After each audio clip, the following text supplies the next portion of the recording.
Congratulations, Bill Rogers, on your retirement. And after having worked with you at the Exploring Division of the Boy Scouts of America, Alamo Area Council, I know that you will truly be missed. Remember now, I joined you in 1974, and I was actually the first female executive hired there. Right out of undergraduate school, carefree, and probably quite a challenge to you. But you actually taught me a lot. I now work for the Department of Veterans Affairs, and I'm a counseling psychologist.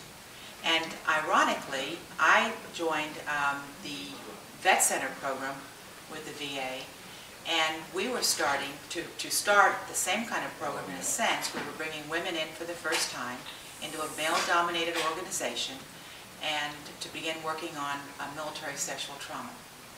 I also work with our returning warriors, and they bring a lot to the table in terms of how important leadership qualities are. First of all, I remember early on, in terms of your leadership, that you had primarily accomplished a particular task or project that you had asked me to do. And in the staff meeting in front of everyone, you gave me total credit for that project. And Bill, I can tell you that I vowed at that time that that would never happen again. And it hasn't. I would work just as hard as I could at every project you'd given me so that I did the work and deserved the credit. Also, you constantly supported us. You made our job so easy on the Exploring staff. You provided impact breakfasts, all kinds. Remember those, Bill? You never delegated a project and then walked off and let everyone on the staff do the work for you. You worked right alongside of us. You were constantly with us, constantly encouraging us. You stood up for us through thick and thin instead of trying to, I guess, distance yourself from us. It's easy to stand up for your staff when they're doing well, but when we had problems, you still stood up with us. Bill, you were always on. I don't think I've ever met anyone, and I have had the privilege of working with so many terrific people since I left there, while I was there and then when I left there. And you stand right up there at the top. I mean, you continually innovated that program until it was the best in the country, and you never stopped. You were always bringing in ideas and growing a program. It was tremendous. And when I took over for you as Exploring Director, you made it easy for me to continue and to use the same leadership style.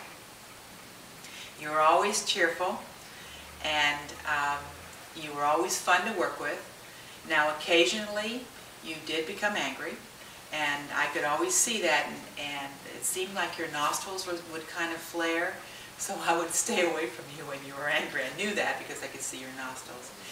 And and don't you remember that you would be angry, but you never pulled away from the program. You never said, "Oh, let me stop doing this." You consistently, no matter, even if you were angry, you would keep going and keep building. And the worst thing I ever heard you say was, "Oh, that horse is patootie." Do you remember that, Bill? And again, your nostrils would flare and your face would be red. And that was the worst thing that you ever said. And I still remember your computer. Was that called Wang? And we all teased you about it, but that was an innovative, I mean, think how innovative that was back in the mid-70s. I give you all the credit for much of the leadership qualities that I take with me, and I now see it again with our returning warriors. The fact that you never left anybody behind. You were always the first one there and the last one to leave. And you always gave us plenty of credit. So it was an absolutely perfect environment. You were quick to laugh, fun to work with, and made it wonderful to be part of such a winning team. That I thank you for that. Just know that with me, along with many others I'm sure that you've worked with, I continue to take your messages and what you taught me forward and share it with others. Remember the team we had back then? Let me take you back to 1974. We had John Stauffer, we had Wayne, we had Herb Wilkins, and it was one funny time. We worked hard, accomplished quite a bit, and also were pretty crazy, I guess. Remember the time that Obie and John would continually joke about their Heine wine commercials that they would hear on the way to the staff meeting on Fridays. And I understand that John Stauffer, right after I left, put a skull sticker on on Connie Edder's car bumper. Well, then we had that one staff member that would say, "I'd like to make a motion," and then when he was called on, he would, stand up and go like that. And I remember when Bob Shoemaker came in, and he thought he was coming into a team that just fooled around, and actually we fooled around and did some excellent work. So what a crew. And do you remember how Obie Robinson was always kidding us about the exploring program because we were different, we were career oriented, we had women, and one time we were discussing the fact that the Boy Scouts had this sign, Cub Scouts had this, and he said that the exploring had this sign. So Bill, do you remember when how Obie Robinson would have New Year's Eve parties every year? And this is rather controversial, and I'm not exactly proud of it, but we got into a fracas with Cindy, who worked with John Stauffer, and it ended up being a pretty big conflict over at his party, rather disruptive, I might add. And so after that, Obie Robinson stopped having New Year's Eve parties because of his fondness for the Second Amendment. I'll leave it at that. We talked about that one for a while. Remember how we would have Christmas parties, and we would all bring a gift, and then we would select a gift from under the tree and open whichever one we happened to get.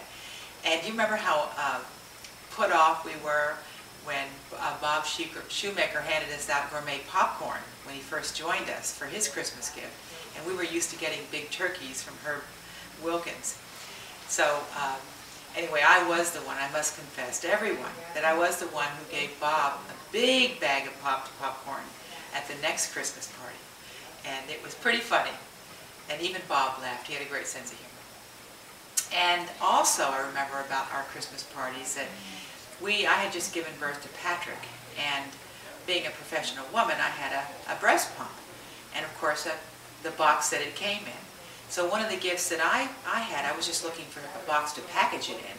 So I found this breast pump box and put the gift in there and wrapped it up, and it was under the tree, and it was a gift from me. And of course we didn't know who the gifts came from, remember? So somebody picked my present out, and all they could see was the breast pump box, and they were, wondering what the heck is a breast pump? Why am I getting a breast pump for a gift? John Stauffer. And I think actually John Stauffer's first wife picked that gift, and she was rather offended by it. So we had some fun times during our Christmas parties as well. And Bill, do you remember at staff meetings how whenever Wayne would stand up, Wayne being a pretty short guy, we would all yell, "Wayne, will you stand up, please?" And he would become pretty angry. As I say goodbye, this is Gail Heather Hitzfeld Heather Greener. And take care, all our best to your family. Bye.